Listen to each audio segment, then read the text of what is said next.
எல்லா கண்களை மூடி அப்படியே கண்களை மூடி உள்ளத்தின் ஆழத்தில் இருந்து நன்றி பிதாவே, உண்மை நன்றியோடு உண்மை துதிக்கிறோம், ஸ்தோத்தரிக்கிறோம்ப்பா. உம்முடைய ஒரே பெருமானாகிய இயேசு கிறிஸ்துவின் இணையற்ற நாமத்தில் உடைய சமூகத்திலே கடந்து வந்திருக்கிறோம் பிதாவே. இன்றைக்கு உம்முடைய சத்திய வசனத்தை கேட்கும்படியாக இணையதளத்தின் மூலமாக சபையில் வந்திருக்கிற ஒவ்வொரு ஜனங்களோடு நீர் பேசத்தக்க அடியனை மறைத்து நீர் வெளிப்படும். இதற்கு ஆண்டவர் விரோதமாய் சிந்தனை செயல் நடவடிக்கைகளை குழப்புகிற ஆண்டவரை எல்லா விதமான கண்கட்டு காரியங்கள் கிரியைகள் இயேசுவின் நாமத்தில் கட்டி ஜெபிக்கிறோம். செயலுக்கு முகற்றும் தேவ சித்தம் நிறைவேறட்டும். இயேசு கிறிஸ்துவின் இணையற்ற நாமத்தில் எங்களை தாண்டி ஜெபிக்கிறோம் ஜீவனுள்ள நல்ல பிதாவே, ஆமென். ஹல்லேலூயா, ஹல்லேலூயா. இன்றைக்கு நாம் வேதத்திலிருந்து பரிசுத்தத்தை குறித்து நாம் பார்க்க போகிறோம். ஹல்லேலூயா. பரிசுத்தம் என்றால் என்ன என்பதை குறித்திலிருந்து நம்ம என்ன செய்யணும், வசனத்தின் அடிப்படையில கொஞ்சம் பரிசுத்த ஆவியானவருடைய நடத்துதலின்படி கொஞ்சம் ஆழமாக இன்றைக்கு நாம் பார்க்க போகிறோம். பரிசுத்தம் என்றால் என்ன என்ற வேதத்தின் அடிப்படையில் பரிசுத்தம் என்பது தேவனால் பிரித்தெடுக்கப்படுகிற ஒரு காரியம். அல்லேலூயா. எகிப்திலிருந்து இஸ்ரவேல் ஜனங்களை கர்த்தர் அப்படி பிரித்தெடுத்தார். பிரித்தெடுத்து என்ன செஞ்சார், வனாந்தர பகுதியில் நடத்தி கொண்டு வந்தார். ஏன் தேவன் பரிசுத்தப்படுத்த நினைத்தவர்களை அவர்கள் குடும்பத்தை விட்டு மட்டுமல்ல, அவர்கள் தேசத்தை விட்டு ஆபிரகாமை என்ன செய்தார், தேவன் தெரிந்து கொண்டு அவரை பரிசுத்தப்படுத்தும்படியாக மட்டுமல்ல, தமக்கென்று தெரிந்து கொள்ளப்பட்ட ஜனத்தை கர்த்தர் வேறு பிரித்தெடுப்பதுதான் பரிசுத்தம். அல்லேலூயா. அது மாத்திரமல்ல, பாவத்திற்கும் அவர்களுக்கு என்ன கிடையாது, சம்பந்தம் இல்லாது அவர்கள் அதை விட்டு நினைச்சுவாங்க தனியா பிரிக்கப்பட்டவர்களா இருப்பார்கள். இதுவே பரிசுத்தத்தினுடைய அடையாளமாயிருக்கும். பாவத்தை விட்டு அவர்கள் நினைச்சுவாங்க தனியா தேவன் பிரித்து வைத்திருப்பார். ஆபிரகாம் அப்படித்தான் அந்த சந்தத்தில் இருந்து பிரித்து வெளியே கொண்டு வந்தார். ஆபிரகாமை பரிசுத்தத்தின் மேல் பரிசுத்தம் அடையவும், பரிசுத்த கிரியைகளை நடப்பிக்கவும், பரிசுத்த தேவனுடைய நாமத்தை மகிமைப்படுத்தவும் ஆபிரகாம் என்ன செய்தார், அவர் சந்ததியில் இருந்து கர்த்தர் வேறு பிரித்தார். அல்லேலூயா. இப்ப பிரித்தெடுப்பது, அதை பிரித்தெடுப்பதுதான் பரிசுத்தம். மெயினான விஷயம் பிரித்தெடுக்கிறது மட்டும்தான் நினைச்சது. அவங்களுக்கு மத்தியில தான் நம்ம வாழ்வோம், அவர்களோடு கூட தான் நீங்க இருப்பீங்க, சொந்த பந்தத்தோடு இருப்பீங்க. அதே வேலை ஸ்தலத்துல எல்லா பாவம் செய்கிறவர்களும் அக்கிரமம் செய்கிறவர்கள் மத்தியில தான் நீங்க வாழுவீங்க. ஆனாலும் அவர்கள் மத்தியிலிருந்து கர்த்தர் உங்களை பிரித்தெடுத்திருக்கிறார். அல்லேலூயா. எப்படி அவர்கள் இருந்தாலும் உங்களுக்குள்ள எல்லவும் பாவத்தினுடைய கரைகளோ குற்றங்களோ உங்களுக்குள் வராதபடிக்கு நாம் தொடர்ந்து முயற்சித்து முன்னே போகும் பொழுதெல்லாம் கர்த்தர் நம்மளை என்ன செய்கிறார், தடுத்து நிறுத்தி நம் ஓங்கிய முயற்சினாலும் பலத்த கரத்தினாலும் தேவன் நம்மளை நடத்துகிறார். ஹல்லேலூயா, ஹல்லேலூயா. ஏன் நாம் பிரித்தெடுக்கப்பட்டவர்களாய் வாழ வேண்டும் என்றால் வாசிப்போம். யோவான் 15வது அதிகாரம் 18-19 வாசிக்க கேட்போம். யோவான் 15:18-19. ஏன் நாம் பிரித்தெடுக்கப்படுகிறோம், எதனால் நாம் பிரித்தெடுக்கப்படுகிறோம் என்பதை குறித்து நாம் பார்க்கும் பொழுது வசனத்தின் அடிப்படையில வாசிக்க கேட்போம். உலகம் உங்களை பகைத்தால், உலகம் உங்களை பகைத்தால் அது உங்களை பகைக்கிறதற்கு முன்னே என்னை பகைத்தது என்று அறி. அது உங்களை பகைப்பதற்கு முன்பே என்னை பகைத்தது என்று அறியுங்கள். நீங்கள் உலகம் தன்னுடைய சிநேகிதருக்கும் உலகம் தன்னுடைய சிநேகிதருக்கும்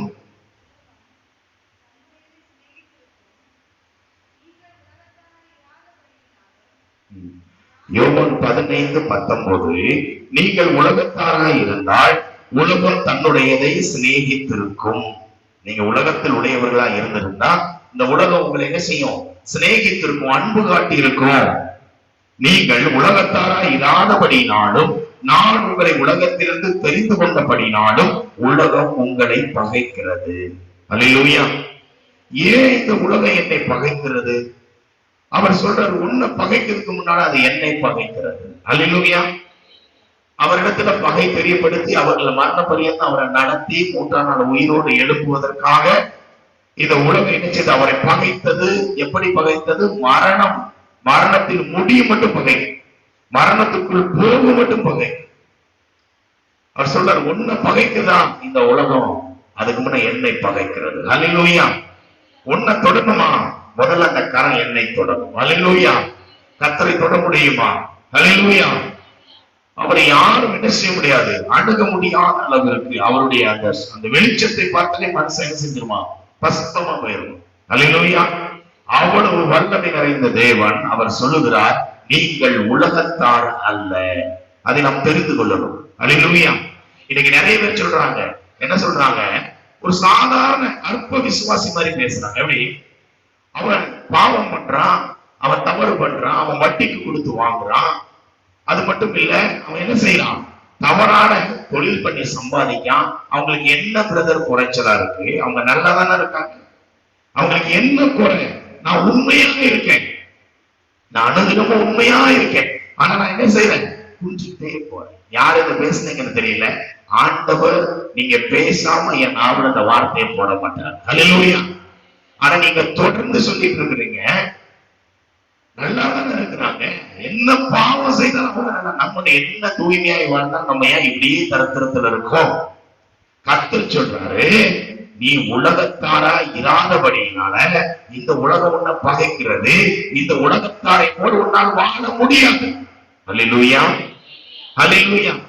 நீங்க மற்றவர்களை பார்த்து பேசுகிற இந்த காரியம் பொறாமைக்குரியது. அது பொறாமைப்படுறீங்க. நீங்க அவங்கள பார்த்து தீமையில சம்பாதிக்கிறத பார்த்து நீங்க ஏன் பொறாமைப்படணும்? அப்படி பொறாமைப்பட்டால் தேவனுடைய வார்த்தைகள் வெளியே வரும். அல்லேலூயா. கர்த்தர் சொல்றாரு, நீ உலகத்தாரா இராததினாலதான் இந்த உலகம் உன்னை பகைக்கிறது. அல்லேலூயா. பகைக்கிறதா இல்லையா? இந்த உலகம் உங்களை பகைக்க இல்லையா? சம்பந்தமே இல்லாம சிக்கிட்டு தவிக்கீங்களா இல்லையா? ஆமாவா இல்லையா? ஆமான ஒரு அள்ளிலே சொல்லுங்க பார்க்கலாம். அப்படி சொல்லியே பழகிட்டோம். அல்லேலூயா. நாம் என்னைக்கும் இந்த உலகத்தினால பகைக்கப்பட்டுட்டே தான் இருப்போம். காரணம், கர்த்தரே சொல்றாரு, நீ இந்த உலகத்துக்குரியவன் அல்ல, நீ இந்த உலகத்துக்குரியவன் அல்ல, நீ எனக்குரியவன். அல்லேலூயா. வாசிப்போம் பாருங்க, அவர் நம்மளை எப்படி பிரித்தெடுக்கிறார், எப்படி எல்லாம் பிரித்தெடுக்கிறார் பாருங்க. இந்த உலகத்தார் இல்லைன்னு சொல்லிட்டு ஒரு விடல. வாசிப்போம் யோவான் 17ஆம் அதிகாரம் 14 16 வசனங்கள். நான் ஒரு வார்த்தை அவர்களுக்கு கொடுத்தேன், நான் உலகத்தான் அல்லாதது போல அவர்களும் உலகத்தான் அல்ல, ஆனால் உலகம் அவர்களை பகைத்தது. நீ அவர்களை உலகத்திலிருந்து எடுத்துக் கொள்ளும்படி நான் வேண்டிக் கொள்ளாமல் நீ அவர்களை தீமை என்று காக்கும்படி வேண்டிக் கொள்ளுகிறேன். அல்லேலூயா. பாருங்க, இன்னைக்கு பிரச்சனை போராட்டம் வந்த உடனே நம்மால் சொல்லுகிறது ஒன்னே ஒண்ணு, ஆண்டவரே என்னை எடுத்துக்கொள்ளும். ஆண்டவரே நான் நம்ம என்ன செய்யல, உயிரோடு வாழ விரும்பல. எத்தனை பேர் சொல்றீங்க? அல்லேலூயா. எத்தனை பேர் சொல்லிட்டு வந்து உள்ள உட்கார்ந்து இருக்கிறீங்க? நான் இனி வாழ விரும்பல, என் உயிரை என்ன செஞ்சிருக்கேன், இனி நான் வாழ விரும்பல, எனக்கு இந்த பூமியுடைய வாழ்க்கை வேண்டாம் அப்படின்னு சொல்லி என்ன செய்யறாங்க? அப்படி அறிக்கை பண்றாங்க. ஆனா கர்த்தர் சொல்றாரு, பிதாவே இவர்கள் என்னுடையவர்களா இருக்கிறபடினால நான் உலகத்தானா இல்ல, அதனால இவர்களுடைய உலகத்துக்குரியவர் அல்ல, அதனால இவர்கள் என்ன செஞ்சாங்க? பூமியிலிருந்து எடுத்துக்கொள்ளாம தீமையிலிருந்து இவர்களை பாதுகாத்துக் கொள்ளுங்கள். அல்லேலூயா. அல்லேலூயா. என்ன சொல்ற? தீமையிலிருந்து இவர்களை பாதுகாத்துக் கொள்ளுங்க பிதாவே சொல்லி ஆண்டவராகிய இயேசு கிறிஸ்துவே நமக்காக பரிந்து பேசினார். அல்லேலூயா. இப்ப நாம் இந்த உலகத்தார் அல்ல, அதனால இந்த உலக மனுஷன் செய்வதை போலவும் இந்த உலக மனுஷனுடைய கிரியைகளை போலவும் நம்ம வாழ்க்கையில ஒரு நாளும் ஒரு பொழுதும் சம்பவிக்காது. அல்லேலூயா. நான் போனாங்க, ஒரு வேலை பார்த்தோம், லட்ச லட்சமா சம்பாதிச்சாங்க, வந்தாங்க, வீட கட்டினாங்க, கார் வாங்கினாங்க, அவ்வளவுதான், அவங்களுடைய வாழ்க்கை முடிஞ்சது. சரித்திர ரீதியாகவோ இல்ல பரலோக ராஜ்யத்துல ஒரு ஆத்மா அறுவடை பண்ணின காரியமோ இல்ல அந்த மக்கள் மத்தியில சாட்சியா வாழ்ந்ததோ இல்ல சபை ஆராதனையிலே இல்ல ஒரு சபைகளிலோ நிலைத்திருப்பதோ கர்த்தருடைய காரியமா எதையாவது செய்ததோ ஒன்றும் இராது. அவர்களை நினைத்து கூட பார்க்க மாட்டார். அல்லேலூயா. அப்படி கோடி கோடியாய் பணம் வைத்தவர்கள் நினைத்து கூட பார்க்கிறதில்லை. நம்ம ஊர்ல ஒரு காரியம் சம்பவித்தது. நம்ம சொந்த ஊரிலே கோடி கோடியாய் பணம் வைத்து எவ்வளவோ கஷ்டப்பட்டு ராவும் பகலும் தன்னை எதிர்ப்பார் ஒருவரும் இல்லை, எதிர்ப்பவர் இருக்கவும் கூடாது அப்படிங்கிற மனநிலையோட பாடுபட்டு சம்பாதித்து சேர்த்ததை, அந்த சேர்த்து வைத்த அந்த பணத்தையும் சரி, அவர் பெற்றெடுத்த பிள்ளையும் சரி, அவர் மரித்த உடனே ஒரு பிள்ளையின் கண்களில் இருந்து ஒரு துளி கண்ணீர் விடவில்லை. அல்லேலூயா. நேரடியாய் பார்த்த காரியம், ஒரு பிள்ளையாவது தகப்பனே சொல்லி அழுகிறதுக்கு இல்லை. அல்லேலூயா. அவர்கள் நிலை அவ்வளவுதான். ஆமென். அல்லேலூயா. ஆனால் நாம் இந்த உலகத்திற்குரியவர் அல்லாததுனால இந்த உலகத்துக்குரிய காரியத்தில் நாம் பகைக்கப்படுகிறோம், வேதனைப்படுத்தப்படுகிறோம். நாம் எப்படி செய்யறோம்? துன்பப்படுத்தப்படுகிறோம்.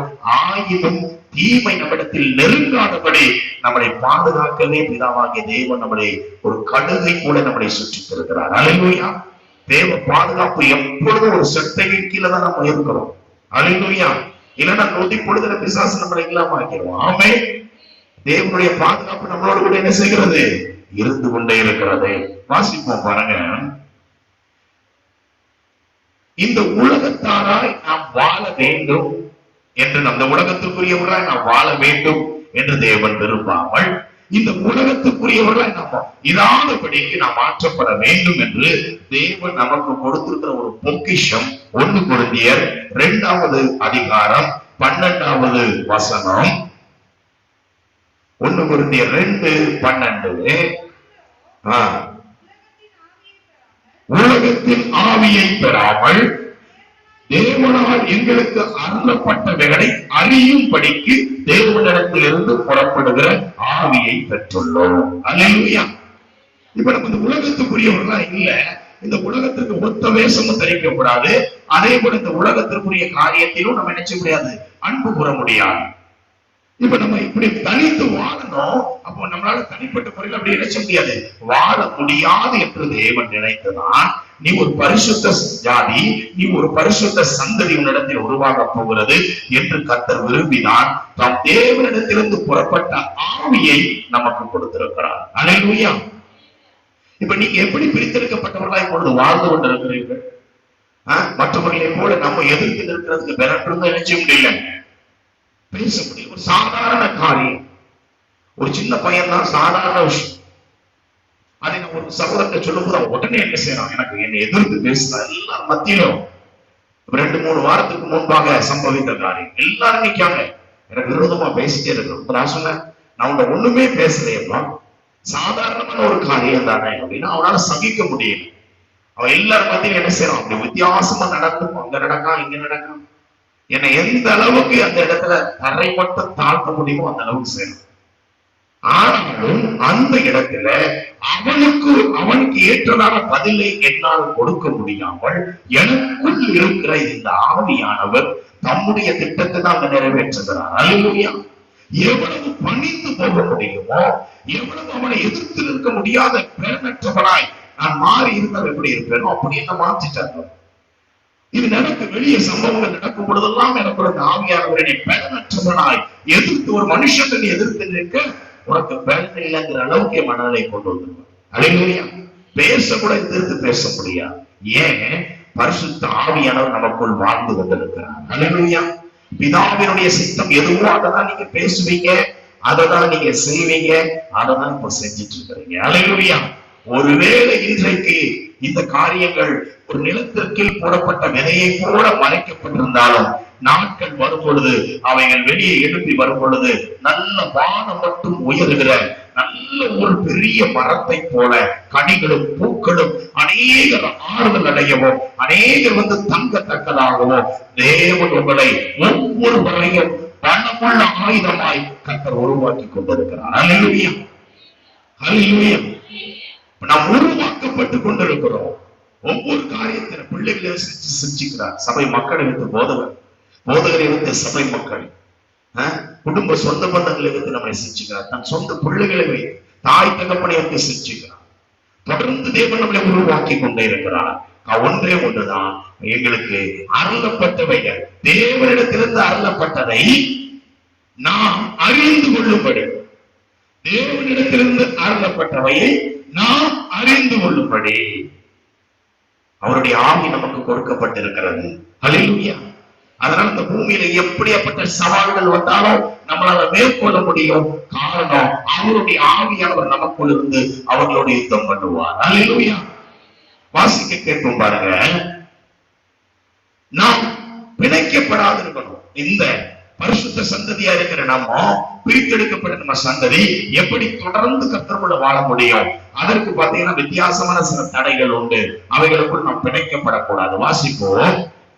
2 கொரிந்தியர் 6வது அதிகாரம் 14 18 வசனங்களை நாம் வாசிக்கும் பொழுது, எடுத்த வேகமா வாசிக்கணும். 2 கொரிந்தியர் 6 14 18 வரையிலும். அந்நிய நுகத்தில அவிசுவாசிகளோடு பிணைக்கப்படாமல் இருப்பீர்களாக. நீதிக்கும் அநீதிக்கும் சம்பந்தம் ஏது? ஒளிக்கும் இருளுக்கும் ஐக்கியம் ஏது? கிறிஸ்துவுக்கும் பேலியாளுக்குள்ளும் இசைவேது? அவிசுவாசிகளோடு விசுவாசிக்கு பங்கேது? தேவனுடைய ஆலயத்திற்கும் விக்கிரகங்களுக்கும் சம்பந்தம் ஏது? நான் அவர்களுக்குள்ளே வாசம் பண்ணி அவர்களுக்குள்ளே உலாவி அவர்கள் தேவனாய் இருப்பேன், அவர்களின் ஜனங்களாய் இருப்பார்கள் என்று தேவன் சொன்னபடி நீங்கள் ஜீவனுள்ள தேவனுடைய ஆலயமாய் இருக்கிறீர்கள். அல்லேலூயா. இப்ப நீங்க அவிசுவாசிகளோடு பிணைக்கப்படக்கூடாது. ஆண்டவரை இன்னைக்கு நிறைய என்ன செய்யறாங்க, கிறிஸ்தவ குடும்பத்தில் இருக்கிற பெண்களுக்கு என்ன செய்யறாங்க, இந்து சகோதரர்களை பார்த்து நினைச்சு நாங்க திருமணம் பண்ணி வச்சுட்டு வாழ்நாள் முழுவதும் அவர் வெளியில போயிடுவாரு, இவங்க வெளியில. இந்த ஊழில தாய் தகப்பன் சகோதரன் சகோதரி பாருங்க, அவர்கள் படுகிற பாட்டை பார்த்தீங்கன்னா கர்த்தர் சொல்றார், நீ அவிசுவாசியோடு பிணைக்கப்படாத. வெறும் திருமணத்துல மாத்திரமல்ல, தொழில் ரீதியா நீங்க ஒரு பிசினஸ் பண்ண போறீங்க. ஒரு சகோதரன் அப்படிதான் 65 லட்சம் ரூபாய்க்குள்ள பிசினஸ், நல்ல ஒரு அவிசுவாசியோடு பிணைக்கப்பட்டு 2 பேரும் பார்ட்னர். அவர் ஆண்டவரை அறியாத மனுஷன். தொடர்ந்து பிசினஸ் பெருகி வரும் பொழுது, ஒரு குறிப்பிட்ட நாட்கள் வரும் பொழுது பாத்தீங்கன்னா கிட்டத்தட்ட மொத்த பணத்தையும் அவருடைய பக்கமா, அவர் கையெழுத்த வாங்கி அந்த மொத்த கம்பெனியுமே அவர் பக்கம் போயிடுச்சு. நம்மளால அழுதுட்டு உட்கார்ந்துருக்கிறார், ஒண்ணுமே இல்லாம ஆண்டவரை நோக்கி அழுது கொண்டே இருக்கிறார். நான் சொன்னேன், ஐயா நீங்க முதல்ல இந்த பார்ட்னர் கர்த்தருக்கு சித்தமா? வசனம் சொல்லுது அவிசுவாசிகளோடு பிணைக்கப்படாது இருப்பாயாக. ஏன் நீங்க பிணைக்கப்பட்டீங்க? இல்ல அவர் நல்ல திறமையான ஆளு. எதற்கு? உங்களிடத்தில் இருக்கிற மொத்தத்தையும் உரிகிறது. ஹல்லேலூயா. இப்போ ஒரு மனுஷனை இன்னொரு மனுஷன் குறை கூறுவதற்காக அல்ல, வசனம் என்ன சொல்லுகிறதோ அதன்படி வாழ்ந்தால் தான் கிறிஸ்தவர்களாகிய நாம் ஜெயிக்க முடியும். ஹல்லேலூயா சொல்லுங்க. வசனம் என்ன சொல்லுது அதுதான். மனுஷனுடைய இயல்பு, திறமை, அவன் தாளந்து, அவன் பணம், இதெல்லாம் பார்க்க கூடாது. கர்த்தருடைய வார்த்தை என்ன சொல்லுகிறது அதன்படி செயல்படும் பொழுதுதான் ஜெயத்தை தேவன் தருவார். அல்லேலூயா. அவிசுவாசிகளோடு பிணைக்கப்படாதீங்க. சொந்த பந்தமா இருந்தாலும், ஆண்டவரை அறியாத ஜனங்களா இருந்தாலும் போங்க, சத்தியத்தை பிரசங்கிங்க. அங்க போய் தங்குறது, பல நாட்கள் அங்கே அவங்க கூட இருக்கிறது, அவங்களுடைய வழிகளை கற்றுக் கொடுக்கிறது. அவங்க என்னெல்லாம் சொல்றாங்க அதுக்கு இவங்க என்ன சொல்லுவாங்க? ஆமா அப்படிமா. அப்ப அவங்க செய்யற பாவத்துக்கு எல்லாம் நீங்க என்ன செய்றீங்க? உடன்பாடு. நீங்க உடன் வேலையாளர். ஏன் அப்ப நம்ம அப்படி போக முடியாது, நம்ம அப்படி வாழவே முடியாது. வார்த்தை சொல்லுது அவிசுவாசிகளோடு பிணைக்கப்படாது. அல்லேலூயா. ஒரு இடத்துல வேலை பார்க்குறீங்க, உங்களோட அநேக அவிசுவாசிகள் இருக்கிறாங்க. அவங்க மாட்டாங்க வேலை பார்க்கறாங்க, நீங்களும் வேலை பார்க்கறீங்க. உங்க வேலை எதுவோ அதை மட்டும் தான் நம்ம செய்யணும். அல்லேலூயா. அவர்களுக்கு சுவிசேஷத்தை காலம் என்ன செய்யணும்? அறிந்து ஆவியானுடைய ஞானத்தோடு சுவிசேஷத்தை பிரசங்கித்துட்டு அவர்களுடைய வழிகளை கற்றுக்கொள்ளாமல் நம் வழிகளை அவர்கள் கற்றுக்கொள்ளும்படியாக தான் கற்றுக் கொடுக்கணும். அல்லேலூயா. அன்றைக்கு இயேசு கிறிஸ்து என்ன செய்தார்? பாவிகளோடு உட்கார்ந்தார். அல்லேலூயா. குடிகாரன், விபச்சாரக்காரன், வட்டிக்கு கொடுக்கிறவன், இவங்க மத்தியில் அவர் உட்கார்ந்து என்ன செய்யறார்? அவங்களோட சாப்பிடுறார். சாப்பிட்டுட்டு அவர் எழுப்பி வரும்போது அவ்வளவு ரட்சிக்கப்பட்டிருந்தாங்க. இயேசுவை போல அவர்கள் மாற்றப்பட்டார்கள். ஆனால் இன்றைக்கோ ஒரு குடிகாரனோ இல்ல ஒரு பேச்சாரக்காரனோ இல்ல ஒரு மாந்திரிகம் செய்தவனோ ஒரு சுவிசேஷத்தை அறிவிக்க வாய்ப்பு கிடைத்து நம்ம அவங்களோடு கூட உட்காரவோ சாப்பிடவோ ஒரு வாய்ப்பு ஏற்பட்டால் நம்ம நிலையை யோசிச்சு பாருங்க. உடனே நம்ம என்ன பண்ணுவாங்க, பிரதர் எனக்கு வயிற்றுக்கு சரியில்லை, நான் பாஸ்டிங்கா இருக்கேன், உங்க ஊட உட்காந்து என்னையா நினைச்சு முடியாது, சாப்பிட முடியாது, தண்ணீர் மட்டும் தாங்க அப்படின்னு சொல்லி குடிச்சிட்டு உட்கார்ந்து பேசி அந்த இடத்த விட்டு ஓடி போக நான் பார்ப்போம். ஏங்க அன்னைக்கு இயேசு கிறிஸ்துவுக்குள்ள இருந்த அந்த பரிசுத்தம் கூட இருந்த அத்தனை பேரையும் பரிசுத்தமாய் மாற்றினது. ஆனால் இன்றைக்கு நாம் வாழ்ந்து கொண்டிருக்கிற இந்த உலகத்திற்கு ஒத்த வேஷம் நாம் அவர்களோடு உட்காரும் பொழுது அவர்களை போல நாம் மாறி விடுவோமோ என்கிற பயம் நம்மளை ஆளுகை செய்கிறது. அல்லேலூயா. நல்ல தண்ணி போட்டு வந்த ஆளுக்கு யாருக்காவது சுவிசேஷம் சொல்லி இருக்கிறீங்களா? போதையில இருக்கும் போதே கேள்வி கேட்பாங்க, சுவிசேஷம் சொல்லி இருக்கிறீங்களா அப்படின்னா இருக்காது. சொல்லியிருக்க பிரதர், அவர் நிதானமா இருக்கும் பொழுது அவரை போய் பார்த்து வீட்டுல சந்திச்சு சொல்லியிருப்பீங்க. அல்லேலூயா. மும்பை பட்டணத்துல 8 வயதிலிருந்து குடிக்கு அடிமையான 8 வயதிலிருந்து குடிக்கு அடிமையான ஒரு சகோதரியா கூட வேலை பண்ணிட்டு அவரு இரவு வயக்கம் போதும் 6 மணிக்கு மேல கையெல்லாம் பாத்தீங்கன்னா பயங்கரமா ஆடும். அவரை பிடிச்சு விட வைக்க முடியாது. அப்படியே ஃபுல்லா நேரா போய் ஃபுல்லா குடிச்சிட்டு வந்துட்டு ஏன்ட வருவார். அவருக்கு இதுதான் வேலை. ஒரு நாள் வந்தார் நேரம். அவர் சொன்னார், எனக்கு இந்த குடியில இருந்து வெளியே வர நான் விரும்புறேன், ஆனா என்னால முடியல. நீ எப்ப பார்த்தாலும் இயேசு இயேசுன்னு சொல்றீங்க, இயேசுவா இந்த குடியிலிருந்து நீ வெளியே கொண்டு வர முடியுமா அப்படின்னு என்கிட்ட சவால் விட்டார். அல்லேலூயா. அப்போ நான் மாமிசத்துல நான் யோசிக்கிறேன், தண்ணி அடிச்சு நிக்கிற இவர்கிட்ட போய் என்னத்த சுவிசேஷத்தை சொன்னேன். உள்ள ஒருத்தர் இருந்து சொல்றாரு, இதுதான் தருணம், இதுதான் வேலை, என்ன செய் பேசு அப்படின்னா. அல்லேலூயா. நான் போகணும்னு நினைச்சவன் நின்றுட்டேன். அப்ப நான் அவரை பார்த்து சொன்னேன், நான் சொல்லுகிற காரியத்தை 3 முறை சத்தமா சொல்லணும் அப்படின்னு. அவர் சொன்னார், இந்த குடியில இருந்து வெளியே வரணும்னா நான் என்ன செய்யறதுக்கு நான் ரெடியா இருக்கேன், சொல்லுங்க என்ன சொல்லணும் அப்படின்னா. நான் சொன்னேன், இயேசுவே அப்படின்னா. அவரு பார்த்தேன், 15வது மாடியில அளவுக்கு சத்தம், பயங்கர சத்தம். கேண்டீன்ல எல்லாம் போயிட்டாங்க. 15வது மாடி, கண்ணாடி எல்லாம் க்ளோஸ் ஆயிருக்கு, ஏசி எல்லாம் ஆஃப் பண்ணிட்டாங்க. உள்ள இருந்து எவ்வளவு கத்துனாலும் வெளியே கேட்காது. அந்த ஸ்டெப்ஸ் வழியா தான் போனோம். ஸ்டெப்ஸ்லயும் பாத்தீங்கன்னா எல்லாமே அந்த டோர் எல்லாம் ஆட்டோமேட்டிக் டோர், அதனால சவுண்ட் வெளியே போக வாய்ப்பு. இவர் கத்துனாங்க உள்ள நின்று. நான் சொல்றேன், இயேசுவே அப்படின்னு. அவர் இயேசுவே அப்படின்னு கத்துனார். நீ உண்மையான தேவனானாய் அப்படின்னு நான் சொன்னேன். அவன் நீ உண்மையான தேவனானாய் இன்று இரவு சந்தேகம் அப்படின்னு சொல்லுவோம். அவன் உடனே என்ன செஞ்சான், இயேசுவே அப்படின்னு அவன் கண்ணுல இருந்து கண்ணீர் அவனுக்கு தாரையாய் வடிகிறது. அல்லேலூயா. பாருங்க, மனுஷன் முகத்தை பார்க்கிறான், கர்த்தரோ இருதயத்தை பார்க்கிறான். அங்கதான் சுவிசேஷ கிரியை செய்யும். அவன் பார்த்த உடனே கண்கள் இயேசுவேன்னு சொன்ன கண்களை மூட்டவுடனே கண்கள் இருந்து தாரையாய் தண்ணீர் வடிகிறது. அடுத்தவன் கத்துறான், நீ மெய்யான தேவனானால் இன்று இரவு என்னை சந்தியும் அப்படின்னு சொல்லிட்டு தேம்பி தேம்பி தேம்பி விழுந்தாலும். அல்லேலூயா. சரியாக இரவு 12 மணி நேரம். 12 மணிக்கு அவர் படுத்திருந்த அந்த படுக்கை மேல சுற்றிலும் பாத்தீங்கன்னா சிலுவையின் காட்சி அப்படி தோன்றினோம். அல்லேலூயா. அவர் படுத்திருந்த 2 பெஞ்சஸ் ஜாயின் பண்ணி அவர் படுத்திருக்காரு 15வது மாடியில. நான் தள்ளி படுத்திருக்கிறேன். அந்த சிலுவை அவரை சுற்றிலும், பெஞ்ச சுற்றிலும் சிலுவை வந்த உடனே அவர் கண்களை கசக்கி அடிச்சிருக்காரு. ஒரு 12 மணிக்கு எழும்பி அப்படி பார்த்துட்டு அந்த சிலுவையெல்லாம் அப்படி இருந்திருக்கு, மறையவே இல்லை. இந்த கண்களினால் அதை பார்த்திருக்காரு. அல்லேலூயா. அதை பார்த்த உடனே இவரை அறியாமல் என்ன சொல்லியிருக்கார், இயேசுவே இயேசுவே என்னை சந்திக்கும்படி நீர் வந்தீரா அப்படிங்கிற ஒரு வார்த்தை உள்ள இருந்து அவரை அறியாமலே கேட்க ஆரம்பிக்கிறது. அல்லேலூயா. திரும்பி பார்க்கும் பொழுது அந்த சிலுவை அருகே இருந்து ரத்தம் சொட்ட சொட்ட தலைகள் முள்முடியோடு கூட தேவனுடைய முழு தோற்றமும் தோன்றி அந்த இடத்துல மறைந்தது. அல்லேலூயா. அதை பார்த்த அந்த மனிதன் அந்த நிமிடத்தில் இருந்து கர்த்தருடைய மகிமையினால் நிரப்பப்பட்டு ஆண்டவரே தஞ்சம் என்று அந்த 8 வயதில் எடுத்த அந்த குடிகாரனாய் மாற்றினது 28 வயதில் நீ சந்திக்கும் பொழுது தேவன் அவனை விடுதலையாற்றினார். அல்லேலூயா. அன்றைக்கு போனவன் அந்த குடி. அதுக்கப்புறம் அவர் லைஃப்ல என்ன செய்யல, கர்த்தர் அவரை அந்த குடிப்பதற்கும் அடிமைத்தனத்தினை உள்ள விடாத ஒரு பரிபூர்ண விடுதலை கர்த்தர் கொடுத்தார். அல்லேலூயா. அல்லேலூயா.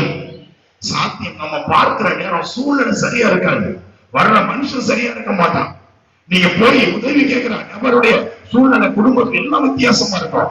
ஆண்டவர் சொல்லுவாரு, நீ பேசுனா அங்க நீங்க பேசுங்க. அல்லேலூயா. கர்த்தர் அற்புதம் செய்வார் பாருங்க. அவரால் கூடாத காரியம் ஒன்றுமே இல்லை. அதே மும்பை பட்டணத்துல இன்னொரு பெரிய மந்திரவாதியுடைய மகன் என்னோட கூட வேலை பார்க்க, அவருக்கு ஆந்திர தேசம், அங்க இருந்து வந்திருக்கிற பையன் எனி டைம் கையில 2 வரைக்கும் கயிறு கட்டியிருப்பார், ஒரு மோதிரம் போட்டிருப்பார். அவர் சொல்றான் ஒரு நாள், நீ இயேசுங்கல்ல, அந்த இயேசு இன்னைக்கு நீ சந்திக்க, இதே நடந்துச்சு, அந்த தொடர்ந்து நடக்குது அந்த இடத்துல, என்னை சந்திக்க முடியுமா அப்படின்னு சொல்றாரு. கண்டிப்பா அவர் உன்னை சந்திக்க மாட்டார், நீ அவரை சந்திக்கலாம். அல்லேலூயா. அல்லேலூயா. இருக்கிறவங்க ஒரு அலையிலே சொல்லுங்க பாப்போம். நல்லா தூங்கிட்டு இருக்க ஒரு அலையிலே சொல்லுங்க பாப்போம். சத்தம் கேக்குது. அல்லேலூயா. அல்லேலூயா. பாருங்க, அவன் சந்திக்க முடியுமானா சந்திக்க முடியும். எப்ப தெரியுமா? நீ எது மேல நம்பிக்கை வச்சிருக்கேன்னு அவனை கேட்கும் பொழுது அவன் கையில போட்டிருக்க வெள்ளக்கல்லு மோதிரம், இதுதான் எங்க அப்பா என்ன கொடுத்தாங்க, இதுதான் என்ன என்ன செய்யுது, இப்ப வழி நடத்திட்டு இருக்கு அப்படின்னு. நானா பேசிட்டு இருக்கிற இந்த காரியம் 2002 உள்ள நடந்த காரியம். அப்ப இந்த மோதிரத்தை கலட்டு அப்படின்னா கலட்டணும். 15ஆவது மாடியில இருந்து பக்கத்துல தான் கடல், தூக்கி வீசினா தண்ணி உள்ள போய் விழுந்துடும். மடங்கிட்ட இந்த கடல்ல வீசு அப்படின்னு ஒண்ணுமே கேள்வி கேட்கல, கலத்தை நான் தூக்கி வீசு. இப்ப இவன் ஆண்டவர் என்னை சந்திப்பாரா அப்படின்னு சொல்லிட்டு அவன் என்னை எதிர்பார்ப்போடு பார்த்திருக்க.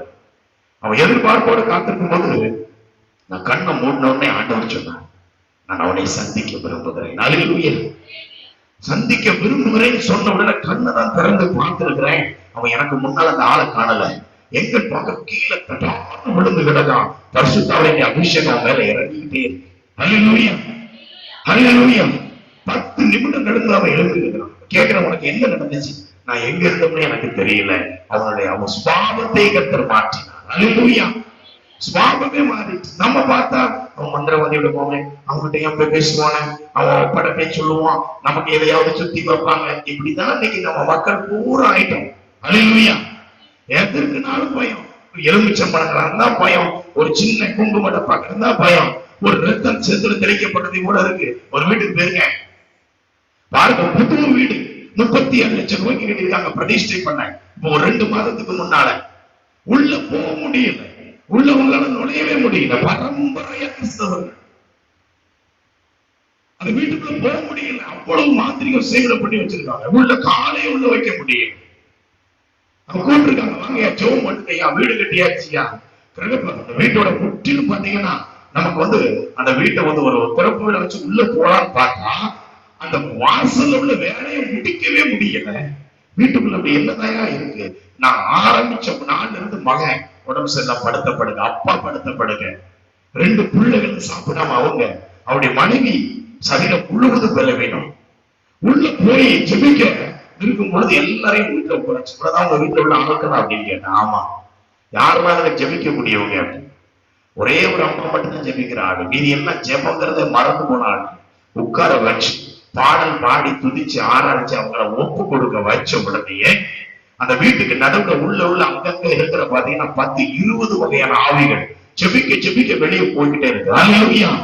ஜெபித்து முடித்து வெளியே வந்து 3ஆவது நாள் அந்த வீட்டை நினைச்சிட்டாங்க, பிரதிஷ்டை பண்ணி இன்னைக்கு அந்த வீட்டுல குடியிருக்கிறாங்க. கர்த்தர் அற்புதமாய் அவர்களை நடத்துகிறார். அல்லேலூயா. அல்லேலூயா. இதுக்கு பாருங்க, பிசாசு உங்களை கண்டு பயப்படணும்னா பரிசுத்தம் உங்களுக்குள்ள இருக்கணும். அல்லேலூயா. பரிசுத்தம் எப்படி நமக்குள்ள வரும், பரிசுத்தத்தை நமக்குள்ள கொண்டு வருகிறது யாரு அப்படிங்கிறது நமக்கு தெரியணும். இன்னைக்கு நிறைய பேர் நான் உபவாசம் இருந்து தேவனிடத்திலிருந்து பரிசுத்தத்தை கேட்டு ஜெபம் பண்ணேன், அதனால நான் பரிசுத்தமா இருக்கிறேன்.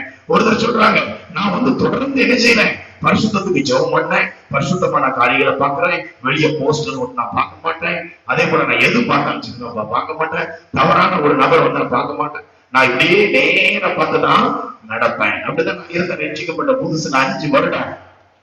அல்லேலூயா. சொந்த நண்பர்கள் கூட நல்லா இருக்கேன், அவ்வளவுதான், அதுக்கு மேல பேச மாட்டேன். ஏன்? பரிசுத்த குறைச்சலாய் வெளியே போகும்போது போஸ்ட் ஓட்டிப்பாங்க, பார்ப்போம், மொபைல்ல கேட்கவே வேண்டாம், அது பார்க்க முடியாது. ஏன்? பரிசுத்த குறைச்சலாய் 5 வருடம் நல்ல குடும்பத்தோடு பேசி, நண்பர்களோடு பேசி 5 வருடம் அப்படிதான் வாழ்ந்து கொண்டிருந்தோம். நல்ல புரிந்து கொள்ளுங்கள், பரிசுத்தம் நீங்கள் செய்கிற கிரியைகளினால் உங்களுக்குள் வருவதல்ல. அல்லேலூயா. பரிசுத்தம் கல்வாரி இரத்தத்தினாலே நமக்குள் வருகிறது, பரிசுத்த ஆவியினால் நமக்குள் கொண்டு வரப்படுகிறது. அதனால் அந்த பரிசுத்தத்தை குறைச்சல் உண்டாக்க எந்த அதிகாரமும் விசுவாசமே கிடையாது. அல்லேலூயா. நீங்கள் இடம் கொடுக்காமல், நான் இடம் கொடுக்காம என்னுடைய பரிசுத்தத்தை பிசாசால குலைத்து போட முடியாது. அல்லேலூயா. அவன் தந்திரசாலி. எப்படி நம்ம பலவீனப்படுத்தணும்னா அப்படி பலவீனப்படுத்தி இந்த பரிசுத்த குலைச்சல் உள்ள கொண்டு வருவான். அல்லேலூயா. அந்த நேரத்திலும் என் ஆண்டவருடைய ரத்தம் நம்மளை கழுவுமானால் உடனடியாக நம்ம எப்படி மாற்றப்படுவோம்? ஒரு பரிசுத்தவானாக. வாசிப்போம் பாருங்க. முதல்ல பார்த்தோம், யாரோடு பிணைக்கப்படக்கூடாது? சொல்லுங்க பாருங்க, யாரோட பிணைக்கப்படக்கூடாது? அவிசுவாசிகளோட. அவிசுவாசினா யாரு? ஆண்டவரை அறியாதவர்கள். நல்ல ஆண்டவரை அறிந்து பரம்பரை கிறிஸ்தவர்களா இருந்தவர்கள் கூட இன்னைக்கு நிறைய பேர் அவிசுவாசிகளா இருக்காங்க. அல்லேலூயா. ஆண்டவரை அறியாதவங்க அவிசுவாசிகள். இன்னைக்கு அறிந்தும் ஒரு ஃபார்மாலிட்டிஸ்க்கு ஏதாவது தேவைன்னா தேவனை தேடுறது, அததான் எல்லாருமே பண்றாங்க. அல்லேலூயா. அததான் இவங்களும் பண்றாங்க. அவங்க அப்படிதான் இருக்கிறாங்க, அவிசுவாசி. அவங்களோடு பிணைக்கப்படாது இருக்கணும். இரண்டாவது காரியம் பாத்தீங்கன்னா, இந்த உலகத்துல 1 யோவான் 2வது அதிகாரம் 15 17 வசனங்கள். 1 யோவான் 2 15 17 வசனங்கள்.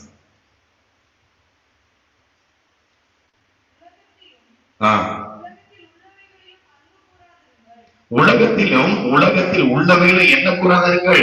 அன்பு கூறாதீர்கள். ஒருவன் உலகத்தில் அன்பு கூர்ந்தால் போதுமா? அடுத்த வாசிப்போம். உலகத்தில் அன்பு கூறக்கூடாதுன்னு ஆண்டவர் சொல்லியிருக்காரு. அப்படின்னா என்ன அர்த்தம் நினைக்கிறீங்க? உலகத்தில் அன்பு கூறக்கூடாது. உலகத்தில் அன்பு கூறக்கூடாதுன்னு என்ன அர்த்தம்? இன்னைக்கு நிறைய பேர் வீட்டிலேயே சேர்ந்துல அன்பு கூறுகிறது இல்ல, சொந்த பந்தம் காண்கிற தாய் சகோதர படை பிள்ளைகள் ஏத்துட்டி அன்பு கூறுகிறது இல்ல. அதே ஆண்டவர் சொல்றாரு. இந்த வசனத்தை அப்படியே வித்தியாசமா வச்சுக்கிட்டு குடும்பத்தை விட்டு வீட்டை விட்டு என்ன செஞ்சாங்க? தூரமா போய் ஊழியம் பண்றது. தன்னுடைய மனைவி பிள்ளைகளை விட்டுட்டு போய் நினைச்சாங்க ஊழியம் பண்றாங்க. சிலர் சொல்லாமலே போயிடுறாங்க, சொல்றதே கிடையாது. இதுதான் அவங்க என்ன செய்யறாங்க? உலகத்துல அன்பு கூடாது இருக்கிறது நினைக்கிறாங்க. அப்படி அல்ல. 2 எஜமானுக்கு நீங்கள் ஊழியம் செய்ய முடியாது. அல்லேலூயா. ஒன்று உலகமா இருக்கணும், இல்ல இயேசுவாய். அல்லேலூயா. எந்த மனுஷனுக்குள்ள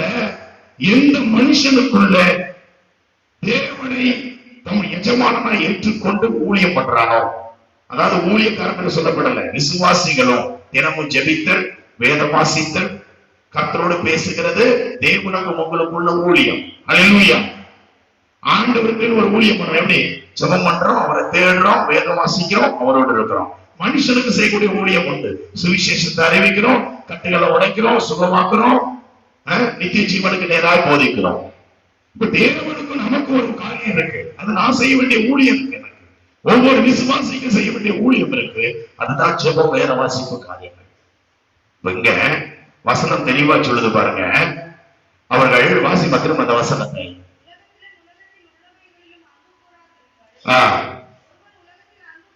ஒருவன் உலகத்தில் அன்பு கூர்ந்தால் பிதா அவனிடத்துல பிதாவோட அன்பு இல்லை. இன்னைக்கு நிறைய பேர் வேலைதான் உலகம். பணம் பணம் பணம் பணம் பணம். 24 மணி நேரமும் என்னதான் அவங்க உலகம்? பணம் சம்பாதிக்க. யாரு அடுத்த ஏழை பாலை யாரையும் பார்க்கறது கிடையாது. என்ன செய்யணும்? நமக்கு தேவை பணம், அவ்வளவுதான். இதை வைத்து என்ன பண்ண முடியும், என்ன நீ சாதித்திருவாங்கிறதெல்லாம் தெரியாது அவங்களுக்கு. ஏன்? அந்த பணத்தினுடைய நிவர்த்தி பாவத்திலிருந்து நம்மளை விடுதலை ஆக்கிருமா, இல்ல இந்த பணம் நம்மளை பரவராட்சியம் கொண்டு போயிருமா அப்படின்னு தெரியாது. ஆனா இவர்களை அப்படியே என்ன செய்யலாம்? மனக்கண்ணை குருடாக்கி பிசாசானவர் ஒரே நோக்கம் பணம் மட்டும்தான். இவர்கள் உலகத்தில் அன்பு கூறுகிறவர்கள், இவர்கள் ராஜ்யத்தில் நுழைய முடியாது. அல்லேலூயா. இன்னொன்னு, போதைக்கு அடிமையா இருக்கிறவங்க, என்ன போதனாலும் சரி, அடிமையா இருக்கிறவங்க, அதுதான் அவங்களுக்கு உலகம். அவர்களும் ராஜ்யத்தில் பிரவேசிக்க முடியாது. அல்லேலூயா. இப்படி கர்த்தருடைய காரியத்தை சாராமல் ஒரு மதி மயக்கத்துல, அதாவது எப்பொழுதும் ஒரு போதையில், அதாவது என்ன நீங்க தட்டி பேசினாலும் கரெக்டா அந்த பிசினஸ் தான் வந்திருப்பாங்க. நீங்க என்ன பேசினாலும் தெரியுதா அவங்க பிசினஸ் தொழில் இதுலதான் சொல்லுவாங்க. அதனால வயல்ல வேலை பார்க்கறது, தனியா வேலை பார்க்கறது, கொத்தனார் வேலை பார்க்கறது, ஏதோ சின்ன தொழில் பண்றதை பத்தி எல்லாம் நான் பேசல. நான் பேசுறது உலகத்துல அன்பு கூறுகிற காரியம் தேவனுக்கும் உங்களுக்கும் உள்ள உறவை உடைக்குமானால் அதுதான் உலகத்தில் அன்பு கூறுகிற காரியம். அல்லேலூயா. ஜெபமே இல்லாத வேத வாசிக்கிற கர்த்தருக்கு எந்த சம்பந்தம் இல்லை. எனக்கு வேலை வேலை வேலை வேலை. இது நீங்க உலகத்துல அன்பு கூறுகிறீங்க. அப்படி அன்பு கூர்ந்தீங்கன்னா கர்த்தருடைய பரிசுத்தமோ நீ என் ஜனமோ என்று சொல்வதற்கு எந்த விதத்தில் தகுதிதான். அல்லேலூயா. என்னன்னு சம்பவிக்கணுமோ அது உங்களுக்கு அப்படியே நடக்கும், மாற்ற முடியாது. அப்போ நான் தேவனிடத்தில் என்ன செய்யணும்? அன்பு கூறணும். அப்படி நான் அன்பு கூற வேண்டும் என்றால் இந்த உலகத்திலிருந்து நான் வேறு பிரிக்கப்பட்டவன் என்பதை நான் உணர வேண்டும். அல்லேலூயா. வாசிப்பு பாருங்க. ஏன் வேறு பிரிக்கப்பட்டீர்கள்? எதனால் நீங்க வேறு பிரிக்கப்பட்டிருக்கிறீர்கள்? யாருக்காக நீங்கள் வேறு பிரிக்கப்பட்டிருக்கிறீர்கள்? இது ரொம்ப முக்கியமான ஒரு காரியம். ரோமர் 2வது அதிகாரம் 28, 29 வாசிப்ப பாருங்க.